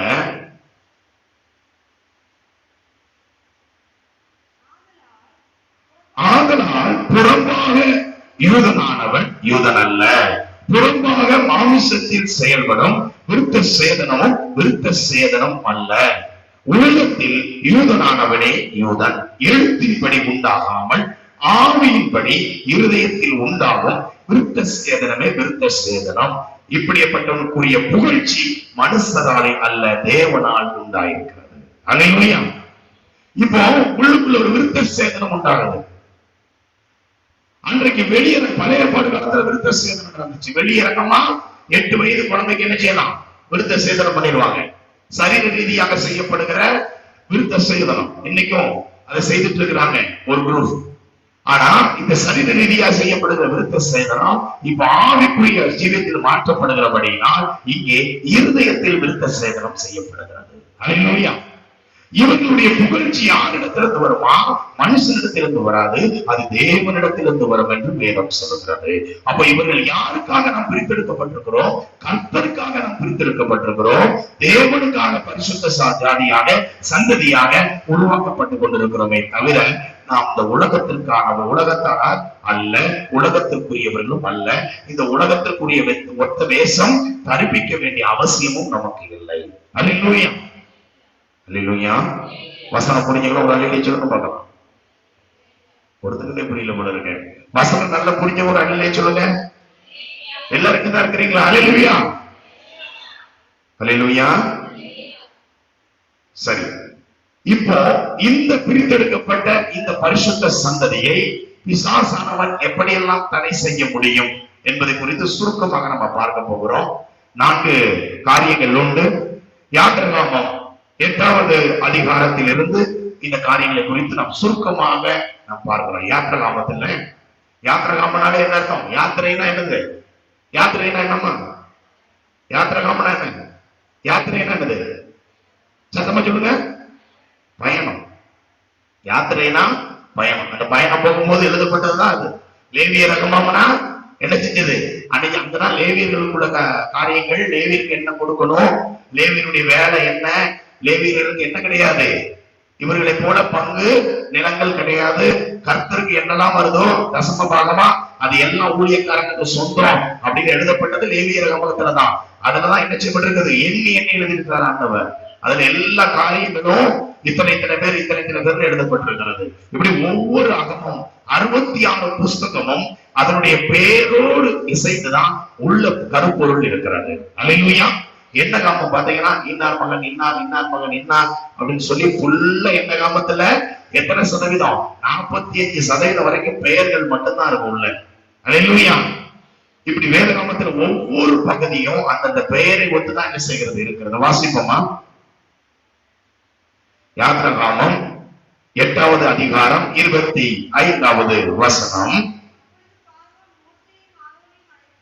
அப்போது பார்வோன் மோசேயையும் ஆரோனையும் அழைப்பித்து, நீங்கள் போய் பாருங்க. பார்வோன் இஸ்ரவேல் ஜனங்களை சொல்றோம். மோசேயும் ஆரோனும் என்ன செய்யறாங்க? கர்த்தர் சொல்லி அவர்களை எங்க கொண்டு போய் அவர்களுக்கு கர்த்தருக்கு ஆராதனை செய்யுங்கிறாரு. வனாந்தரத்துக்கு கொண்டு போய் ஆராதனை நடத்தணும், நாங்க எங்க தேவனுக்கு பலி கொடுக்கணும். அதனால என் ஜனத்தை நீ என்ன செஞ்சது? விட்டுரு அப்படின்னு போய் சொல்லு அப்படின்னு சொல்லி ஆண்டவர் யார் அனுப்புறார்? மோசே அனுப்புகிறார். இங்க பார்வோன் என்ன சொல்றான் பாருங்க, நீ என்ன செய்ய வேண்டாம், நீங்க இந்த தேசத்துல இருந்து என்ன செய்ய, நீ ஆராதனை பண்ண, நீ ஏன் தூரம் போனோம்? அப்பொழுது பார்வோன் மோசையும் ஆரோனையும் அழைப்பித்து, நீங்கள் போய் உங்கள் தேவனுக்கு தேசத்தில் தானே பலியிடுங்கள் என்றான். இங்க பிசாசு பரிசுத்த ஜாதியாய் நாம் வாழ விரும்பி கர்த்தருடைய இரத்தத்தில் கழுவப்பட்டு முன்னேறும் பொழுது அவன் என்ன சொல்லுவான் தெரியுமா? நீ என்ன செய்ய, தேவனை ஆராதனை பண்ண, ஆனா பாவத்தை முழுவதும் என்ன செஞ்சிடாத, விட்டுறாத. பாவத்தை என்ன செஞ்சிடாத, விடாத. கொஞ்சமாவது உனக்குள்ள இருக்கட்டும், பாவம் இருக்கட்டும் அப்படின்னு சொல்லி தேவனுக்கு முழுமையான அர்ப்பணிப்புக்குள் நீங்கள் போய்விடக் கூடாது என்று பார்வோன் எப்படி இஸ்ரவேல் ஜனங்களை தடை பண்ணினாரோ, அதே போல் பிசாசும் தேவனை நீ ஆராதி, சபைக்கு போ, ஆனா இந்த மாதிரி பேசுகிறத விடாத, இந்த மாதிரி கிரியை செய்கிறத விடாத, இந்த மாதிரி அந்தகரங்க பாவத்தை விடாத, இந்த மாதிரி என்ன செய்யாத, சின்ன சின்ன பார்ட்டிகள் என்ன செய்யலாம், நீ கலந்துக்கலாம் அப்படிலாம் பிசாசு என்ன செய்வானா, பேசுவான் இருதயத்துல. உங்களுக்கு எது பலவீனமாக்கப்பட முடியுமோ அதை அவன் பேசுவான். இப்படிதான் பார்க்கணும் சொல்றான், நீ வெளியே போக வேண்டாம், நம்ம தேசத்திலிருந்து என்ன செய், நீ உன் தேவனை கர்த்தரை தொழுதுகொள். அதே பாவத்திலிருந்தே ஆண்டவர் என்ன செய், தொழுதுகொள். எகிப்தே பாவம் தான், அதை விட்டு வெளியே வர கர்த்தர் சொல்றாரு. ஆனா அவன் என்ன சொல்றான், நம்ம தேசத்திற்கான அந்த பாவத்தில் இருந்தே தேவனை நீ தொழுதுகொள் அப்படின்னு சொல்ற. அப்படி நம்ம செய்ய முடியுமானா சாத்தியமே கிடையாது. அல்லேலூயா. அப்ப நம்ம என்ன தொடர்ந்து பாருங்க, பிசாசு எப்படிலாம் தடை பண்றான், நம்ம அதே பாவத்துக்குள்ள இருந்து என்னை ஆராதிக்கிறான். அடுத்து நம்ம வாசிப்போம் பாருங்க, யாத்திராகமம் 8:28 என்ன சொல்லுது அப்படின்னா, அப்பொழுது பார்வோம் வனாந்திரத்தில் பலியிடும்படிக்கு நான் உங்களை போக விடுவேன், ஆனாலும் அதிக தூரமாய் போக வேண்டாம். நீங்க அதிக தூரம் போக வேண்டாம், கொஞ்சம் தூரத்துல போய் என்ன செய்ய, நீங்க பலியிடுங்க. பிசாசனுடைய கிரிய தேசத்துல பாவத்திலே இருந்து தேவனை ஆராதி, அதுக்கப்புறம் கொஞ்சம் பாவத்துல இருந்து என்ன செய், தேவனை ஆராதி.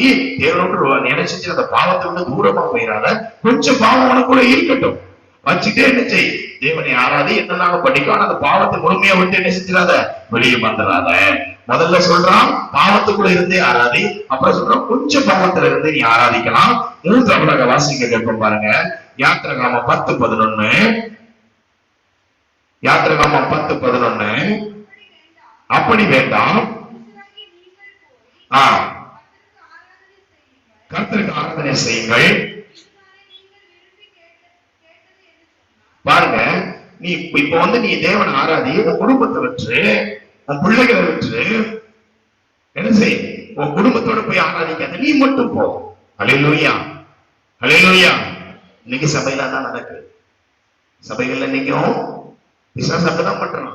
நீ என்ன செய், நீங்க மட்டும் போங்க, நான் இன்னைக்கு வேலைக்கு போறேன், நான் மட்டும் போறேன், நீங்க இன்னைக்கு வேலைக்கு போங்க. ஆனா தேவனை ஆராதிக்க குடும்பத்தோடு கொண்டுட்டு வர்றதுக்கு யார் விரும்புறாங்க? கர்த்தர் விரும்புறாரு. ஆனா பிசாசு என்ன சொல்றான், நீ மட்டும் போ, அவர் அங்க என்ன செய்யட்டும், இருக்கட்டும், வேலை பார்க்கட்டும். இல்லைன்னா பிள்ளைங்க மட்டும் போங்க, நாங்களும் அவனை என்ன செய்யறோம், வேலைக்கு போறோம். இப்படி கர்த்தரே சொல்றாரு, வனாந்தரத்துக்கு எல்லாரையும் குடும்பத்தோட என்ன செய்யும், எனக்கு என்னை ஆராதிக்கும்படி கொண்டு வா அப்படிங்கிறாரு. பார்வோன் சொல்றான், புருஷர்கள் மட்டும் போங்க, பிள்ளைகள் எல்லாம் வீட்டுல இருக்கு. நீங்க அப்படிதான் ஆலயத்துக்குள்ள காரியமா நடக்க பாருங்க. சிலர் வர முடியாத, அது வேற விஷயம். படிக்கிற பிள்ளைங்க இருக்கிறாங்க, ஆன்லைன் இன்னைக்கும் கொண்டு பாடப்படுத்திட்டு இருக்கிறாங்க ஆன்லைன்ல, அது வேற, அவங்களை பத்தி நான் சொல்லலாம். ஆனால் தன்னால் முடிந்தும் அதை செய்யாமல் இருக்கும் பொழுதுதான் தாவீது என்ன செஞ்சாரு, போர்க்காலத்துல எங்க போய் நின்னாரு, போர்க்காலத்துல போய் யாராவது மொட்டை மாடியில உலாவிட்டு இருப்பாங்களா? போர் நடந்துட்டு இருக்கு, அங்க போய் யுத்தம் பண்ணக்கூடிய யுத்த வீரர் மொட்டை மாடியில போய் உலாவிட்டு இருக்கிறார். அங்கதான் பச்சை மலை பார்த்து பாவத்துக்குள்ள விழுகிறார். செய்ய வேண்டிய நேரத்துல தான் செய்ய வேலையை செய்யாததினால் தான் செய்யக்கூடாத ஒரு காரியத்துல பிசாசு கொண்டு போய் விடுகிறார். அல்லேலூயா. அப்ப சபைக்கு நம்ம போகணும்னா எப்படி போனோம், கர்த்தர் சொல்ற குடும்பமா என்ன செஞ்சது, இல்லப்பா நான் உன்னை ஆசீர்வதிக்க விரும்புறேன். ஆனா பிசாசு சொல்றான், இல்ல புருஷர்கள் மட்டும் என்ன செய்யும், போகட்டும். இப்படியும் என்ன செய்வான் சொல்லுவான். அடுத்ததாக யாத்திராகமம் 10:24 வாசிக்க கேட்போம். 10:24. அப்பொழுது பார்வோன் மோசேயை அழைப்பித்து, நீங்கள் போய் கர்த்தருக்கு ஆராதனை செய்யுங்கள், உங்கள் ஆடுகளும் உங்கள் மாடுகளும் உங்கள் ஆடுகளும் மாடுகள் மாத்திரம் நிறுத்தப்படட்டும். பிசாசு பாருங்க எப்படி கொஞ்சம் கொஞ்சமா விடுதான். இப்ப உன் கையின் பிரயாசம், நீ சம்பாதிக்கிற பணம், இல்ல உனக்கு வருகிற வருமானம், இல்ல உன் ஆடு மாடுகள் வயலிடத்திலிருந்து வருகிற நன்மை யார்கிட்ட இருக்கட்டும், பிசாசுக்கே இருக்கட்டும், என்கிட்ட இருக்கட்டும், நீ மட்டும் தேவனை போய் ஆராதி. உனக்கு உண்டானதினால் தேவனை என்ன செஞ்சாத, கனப்படுத்தாதே. அல்லேலூயா. இன்றைக்கு பொருளாதார ஆசீர்வதிக்கப்படணும், நான் நல்ல உயர்வுக்கு வரணும். ஆனா கடவுளுடைய வார்த்தைக்கு நினைச்ச மாட்டோம், கீழ்ப்படிய மாட்டோம். அவன் எப்படி ஆசீர்வதிக்கப்பட முடியும்?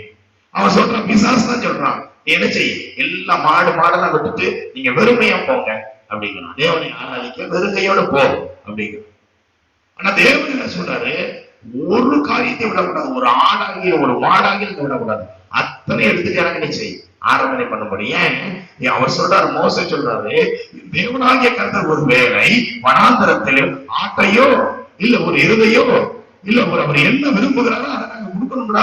அப்ப நாங்க எப்படி எல்லாத்தையும் விட்டுட்டு போக முடியும்? ஆனா பிசாசுடைய தந்திரம், நீ என்ன செய், உன் பொருளாதாரத்தினால தேவனை என்ன செய்யாத, கனப்படுத்தாத, நீ மட்டும் போயிட்டு வா. அல்லேலூயா, அல்லேலூயா. புரியுறோம்? ஒரு அல்லேலூயா சொல்லுங்க பாப்போம்.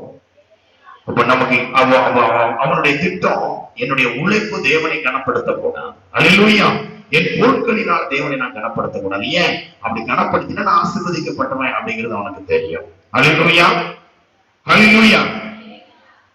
இப்படி எல்லாம் இந்த 4 வகையிலும் பிசாசு தடை செய்வதற்கு வாய்ப்புகள் உண்டு. முதலாவது வகை நான் சொன்னது போல என்னத்தை செய்யக்கூடாதான், சாத்தான் பாவத்துக்குள்ள இருந்து என் தேவனை என்ன செய்வோம், தேவனை ஆராதிக்குவான். இன்னொன்னு, கொஞ்சம் பாவத்துக்குள்ள இருந்து உன் தேவனை ஆராதி அப்படிங்கிறான். அடுத்தது என்ன சொல்றான் பாருங்க, நீ மட்டும் போய் தேவனை ஆராதி அப்படிங்கிறான். அடுத்தது, உன் பொருளாதாரத்தை எல்லாம் என்ன செஞ்சிரு, என்கிட்ட விட்டுரு, நீ மட்டும் போ அப்படிங்கிறான். குடும்பத்தை விட்டுட்டு, கணவன் மனைவி பிள்ளைகள்லாம் வேண்டாம், நீ மட்டும் போ அப்படிங்கிறான். அடுத்தது, உன்னால உடைக்கப்பட்ட பொருளாதாரம் எல்லாத்தையும் என்ன செஞ்சிரு, இங்க வச்சுட்டு நீ மட்டும் கர்த்தர்ட்ட போய் என்ன செய்வோம், கையின் பிரயாசத்தினால் தேவனை கனப்படுத்தாதே. 4 காரியங்கள் அன்றைக்கு இஸ்ரவேல் ஜனங்களுக்குள்ள நடந்ததை தான் நம்ம இன்றைக்கு வேதத்தின் அடிப்படையில நம்ம அதை பார்க்கிறோம். ஆனால் நாம் எப்படி இருக்க வேண்டும் என்று தேவன் முழுமையாக விரும்புகிறார். 2 கொரிந்தியர் 6வது அதிகாரம் 17 - 18 வசனங்களை வாசிக்க கேட்போம். 2 கொரிந்தியர் 6வது அதிகாரம் 17 - 18. ஆனபடியால் நீங்கள் அவர்கள் நடுவிலிருந்து புறப்பட்டு பிரிந்து போய் அசுத்தமானதை தொடாதிருங்கள் என்று கர்த்தர் சொல்லுகிறார். அல்லேலூயா, அல்லேலூயா. என்னத்தை தொடக்கூடாதான், அசுத்தமானதை. அவங்ககிட்ட இருந்து நீங்க பிரிஞ்சுதான் இருக்கணும், வேற வழியே இல்லை. அவர்களை விட்டு நீங்கள் வேறு பிரிக்கப்பட்டவர்கள் தான். சிலர் பார்த்தீங்கன்னா உங்க இடத்துல நேரடியா பகைச்சு பிரிஞ்சிருவாங்க. சிலர் ஒண்ணுமே பேச மாட்டாங்க, காரணமே இருந்தாதான் அவங்கள்ட்ட பேசவே மாட்டாங்க. நீங்க வழிய போய் எம்மா என்ன அப்பா அக்கானாலும் பேச மாட்டாங்க. ஏன்? கர்த்தரே சொல்றாரு, நீ அவருக்கு பிரிஞ்சு என்ன செய், கொஞ்ச நாள் வனாந்தரத்துல இருக்கிற மாதிரி இருந்தாதான் நான் யாருன்னு உனக்கு தெரியும், நீ யாருன்னு உன்னை புரிஞ்சுக்கிட முடியும். அல்லேலூயா. மோசே யாருன்னு மோசைக்கு தெரியவில்லை, எங்கதான் இருந்தாரு, வனாந்தரத்துல தான் இருந்தாரு. மோசை படிப்பை நம்பி இருந்தாரு. சங்கடங்களா வெள்ள வாழ் எல்லா சண்டையும் தெரியும், குதிரை யுத்தம் மல் யுத்தம் எல்லாம் மறந்துருச்சு. இப்ப அவர் போய் கேட்காரு, மோசே வா, நான் வரல, நான் எப்படி இருக்கிறேன், திக்குவாயன், நான் திக்குவாயன், எனக்கு ஒண்ணுமே இல்லை, பார்வோன் முன்னால் எனக்கு எந்த தகுதியும் இல்லை, சகல சாஸ்திரங்களை கற்று தெரிந்த மோசே. அல்லேலூயா, அல்லேலூயா. இன்றைக்கு இதனுடைய விளக்கம் இன்னும் அதிகமா இருக்கிறது. கர்த்தருடைய ஆசீர்வதிப்பாராக. ஏன்னா தேவன் எல்லாவற்றையும் பிரிச்சாரு. எதை இருள வெளிச்சத்திலிருந்து பிரிச்சாரு, ஆகாயத்திலிருந்து எதை பிரிச்சாரு, தண்ணீரை தனியா பிரிச்சுட்டாரு, வெட்டாந்தரையிலிருந்து சமுத்திரத்தை பிரிச்சு எடுத்தாரு. எல்லாம் ஒரு நோக்கத்தின்படி. ஆபிரகாம் அவர் சந்ததியிலிருந்து பிரிச்சு எடுத்தாரு, ஒரு நோக்கத்தின்படி. அதே போல நம்மளையும் தேவன் நம்மளை பிரித்தெடுத்திருக்கிறார், அவருடைய நோக்கத்தின்படி. அல்லேலூயா.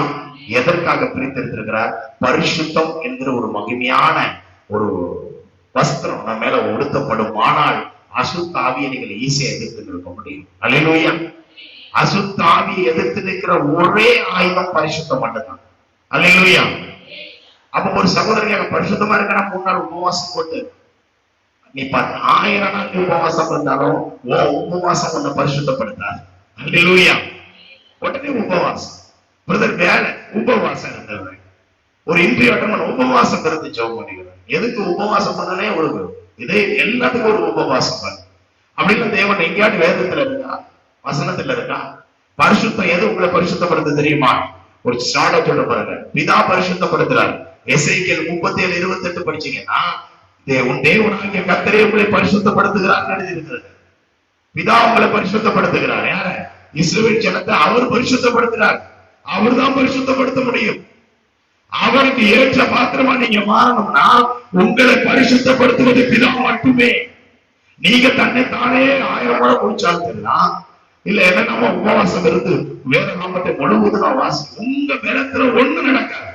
அல்லேலூயா. 100 முறை வேதத்தை வாசிச்சாலும் தெரியுமா, அது ஏன் பேர நான் வாசிச்ச பரிசுத்தமாக நடக்காது. உன் கிரியையில பரிசுத்தம் வராது. பரிசுத்தம் எங்க இருந்து வருது? பிதாவாகிய தேவன் பரிசுத்தப்படுத்துகிறார். எசேக்கியேல் 37:28 வேகமா வாசிக்க முடிஞ்ச வாசிங்கம்மா. 3 காரியம் மட்டும்தான். எசேக்கியேல் 37:28 வாசிக்கும்.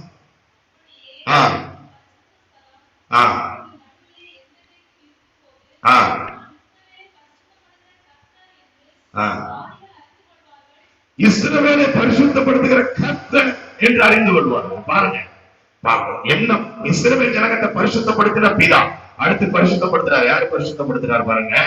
யூதா புஸ்தகம் 1 வாசிப்போம். யூதா 1:1 வாசிக்க பார்ப்போம். எடுக்கிறவங்க வேகமா.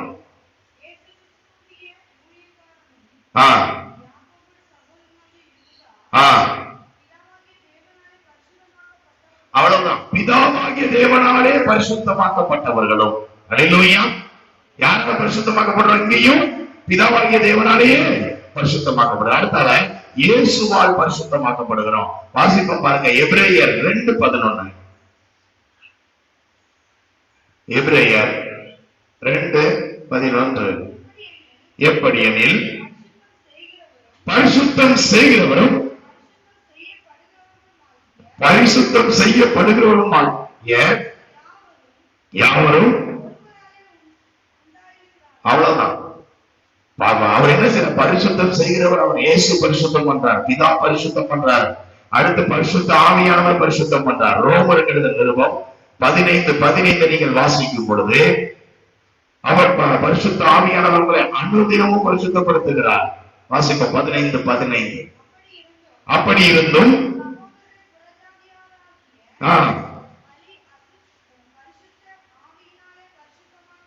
பரிசுத்த ஆவியினாலே பரிசுத்தமாக்கப்பட்ட. அவ்வளவுதான். பரிசுத்த ஆவியினால நம்ம நினைச்சுப்படுறோம், பரிசுத்தமாக்கப்படுகிறோம். அது மாத்திரமல்ல, இயேசுவை கிரியைகளினால நாம பரிசுத்தமாக்கப்பட்டோம். எபிரேயர்கள் நிருபம் 10:10 வாசிக்க நீங்க கவனமா கவனிங்க. எபிரேயர்கள் நிருபம் 10:10 வாசிக்கும் பொழுது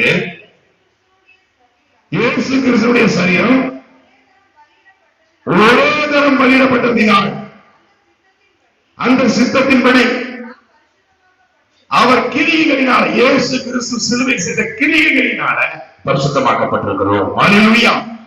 அடுத்து ரொம்ப முக்கியமான ஒரு காரியம், சத்தியத்தினாலே தேவ வசனத்தினாலே பரிசுத்தமாக்கப்படுகிறோம். யோவான் 17:19 வசனங்களை நீங்கள் வாசிக்கும் பொழுது அதுல போடப்படுகிற ஒரு காரியம், அவருடைய வசனத்தினாலே நாம் பரிசுத்தமாக்கப்படுகிறோம்.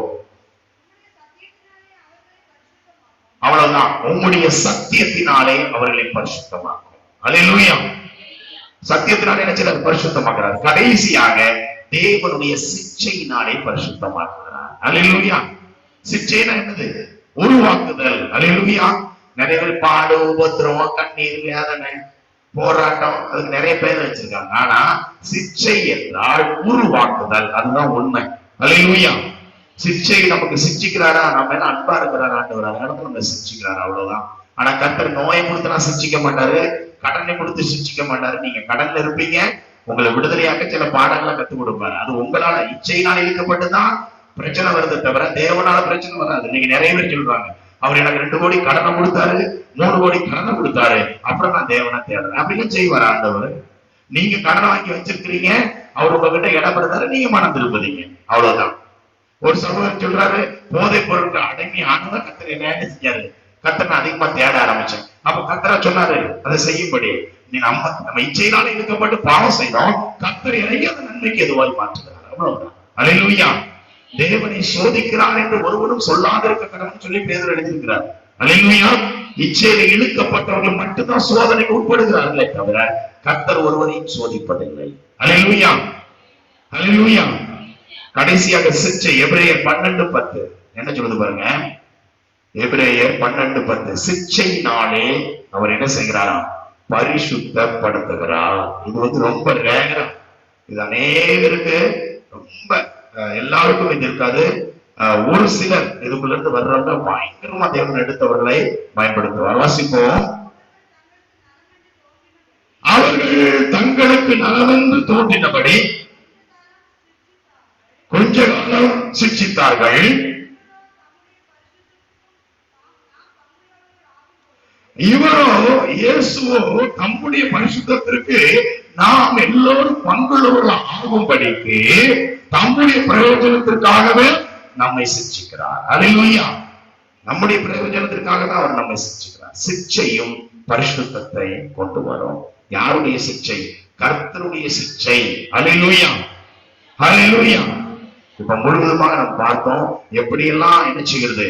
நமக்குள்ள தேவன் வேறு பிரிக்கிறார். பரிசுத்தத்தை தருவதற்கு நாம் வேறு பிரிக்கப்பட்டவர்களா இருக்கிறோம். அந்த பரிசுத்தம் தான் நம்மளை தேவனுக்கும் நமக்கும் உள்ள ஒரு இணைப்பு. பிதாவினுடைய ஒரு பேர் என்ன தெரியுமா? பரிசுத்த தேவன். அல்லேலூயா.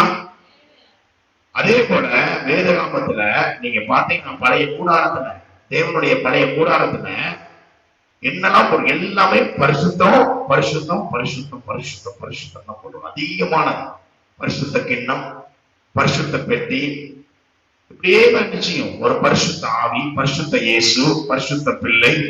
இந்த பரிசுத்தம் முன்னாடி இன்றைக்கு 24 மணி நேரமும் தூதர்கள் பரலோக ராஜ்யத்துல என்னதான் சொல்றாங்க?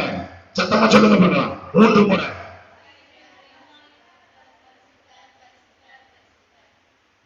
மூணு முறை பரிசுத்தம் மட்டும் சொன்னா போதும். தேவனாகிய கர்த்தர் வேண்டாம். சொல்லுங்க பார்க்கலாம். சத்தமா சொல்லுங்க பார்க்கலாம்.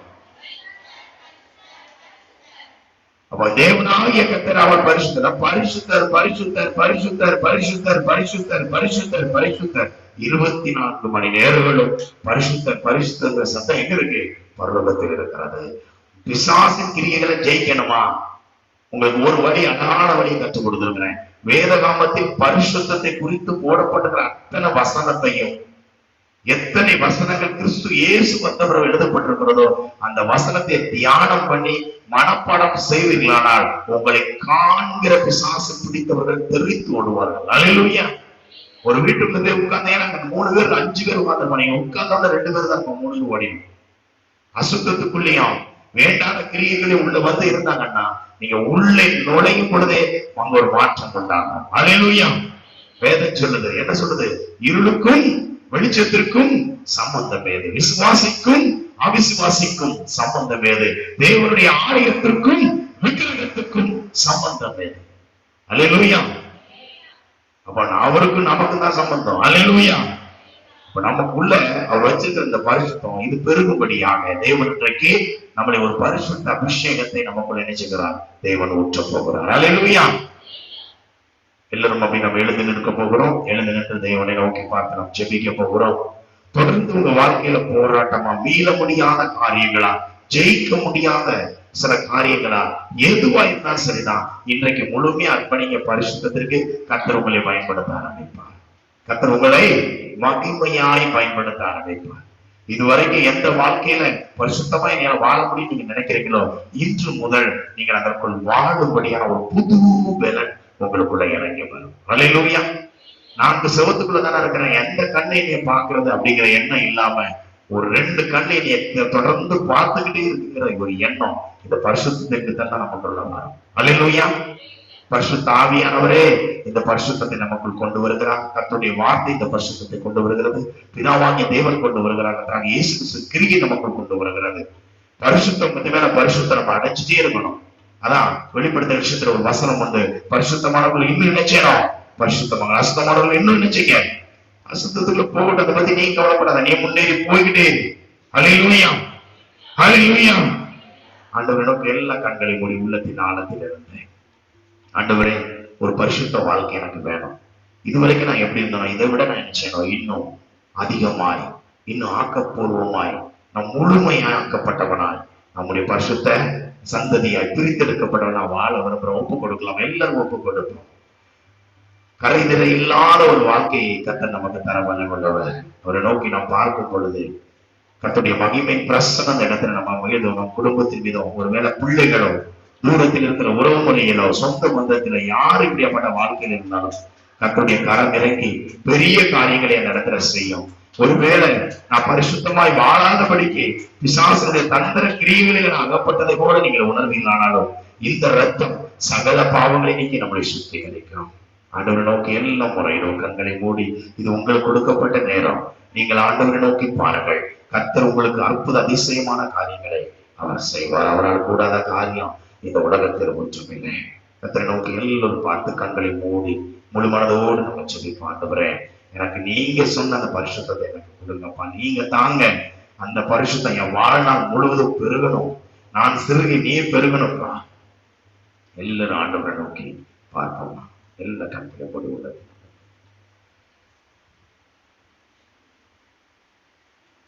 சேரோவின் கேராபின்கள் ஓய்வின்றி உம்மை போற்றுவே.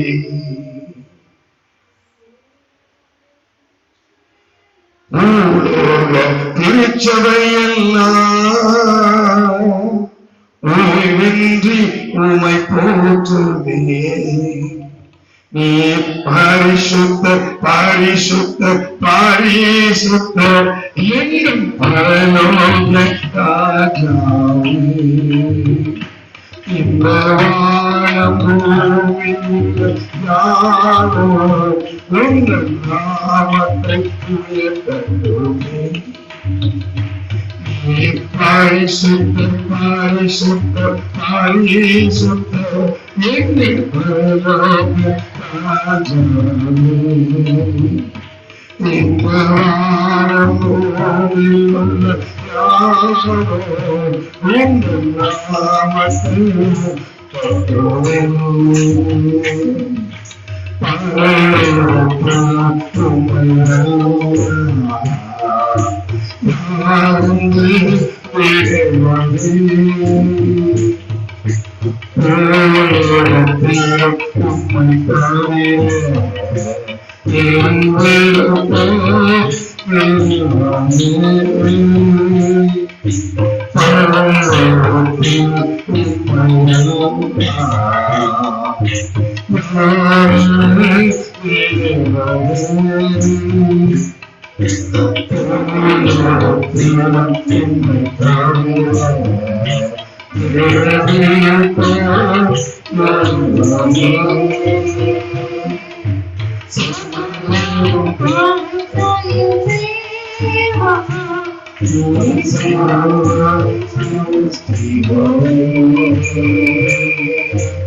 பிதாவே உமக்கு நன்றி, இயேசுவே உமக்கு நன்றி, பரிசுத்த ஆவியானவரே உமக்கு நன்றி.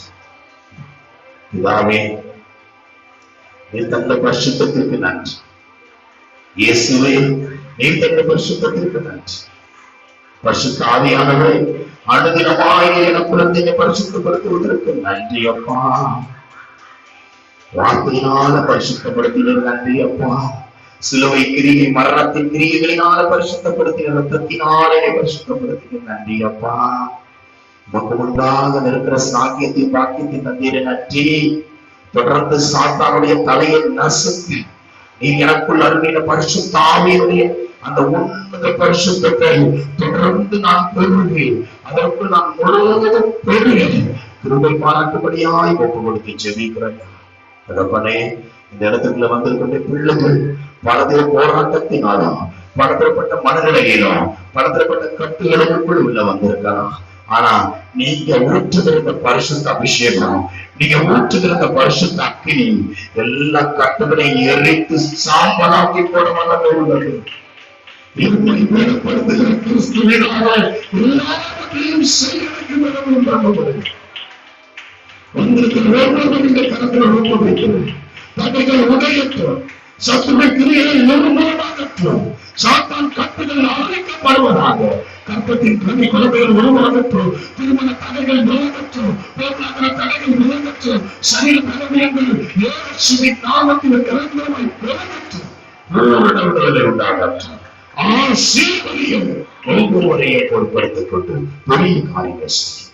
மகிமையினால் மூடிக்கொள்ளும் தேவ திட்டம் நிறைவேறட்டும். இயேசு கிறிஸ்துவின் இணையற்ற நாமத்தில் ஜெபிக்கிறோம் ஜீவனுள்ள நல்ல பிதாவே, ஆமென், ஆமென். கர்த்தர் உங்களை ஆசீர்வதிப்பாராக. என் ஆத்துமாவே கர்த்தரை ஸ்தோத்திரி, என் முழு உள்ளமே கர்த்தருடைய பரிசுத்த நாமத்தை ஸ்தோத்திரி. என் ஆத்துமாவே கர்த்தரை ஸ்தோத்திரி, அவர் செய்த சகல உபகாரங்களையும் மறவாதே. ஆமென், ஆமென்.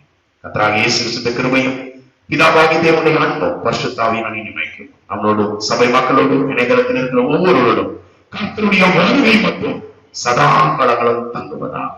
ஆமென். ஹல்லேலூயா, ஹல்லேலூயா, ஹல்லேலூயா. கர்த்தர் உங்களை ஆசீர்வதித்து உங்களை வர்த்திக்க பண்ணுவாராக. ஆமென்.